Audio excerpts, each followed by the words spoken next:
वाडा तहसील कार्यालयावर श्रमजीवी संघटनेचे धडक आंदोलन, आदिवासी व कातकरी महिलांसाठी मोफत सॅनिटरी नॅपकिनची मागणी।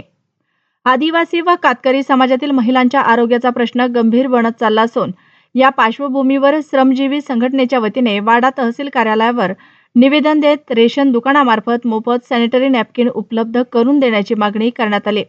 ग्रामीण व आदिवासी भागातील महिलांना मासिक पाळी दरम्यान स्वच्छता राखण्यासाठी आवश्यक साधने सहज उपलब्ध व्हावीत यासाठी शासनाने तातडीने ठोस पावले उचलावीत असे संघटनेने निवेदनात नमूद केले आहे।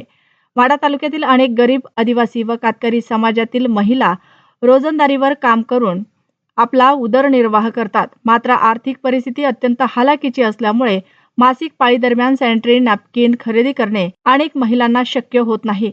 परिणामी अनेक महिला कापड किंवा इतर अस्वच्छ साधनांचा वापर करतात।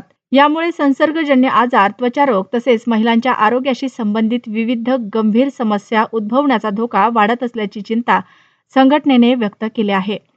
महिलांच्या आरोग्यासाठी मासिक पाळी स्वच्छता हा अत्यंत महत्त्वाचा विषय असून ग्रामीण व आदिवासी भागातील महिलांना या मूलभूत सुविधांपासून वंचित राहावे लागत आहे। त्यामुळे शासनाने रेशन दुकानामार्फत गरीब व आदिवासी महिलांना दरमहा मोफत सॅनिटरी नॅपकिन उपलब्ध करून देण्याची योजना तातडीने सुरू करावी अशी मागणी करण्यात आली। तसेच प्रत्येक मुलगी व महिलेला दरमहा किमान 12 सॅनिटरी नॅपकिन मोफत देण्यात यावेत आणि मासिक पाळी स्वच्छता व आरोग्याबाबत व्यापक जनजागृती मोहीम राबवावी असे निवेदनात नमूद करण्यात आले आहे।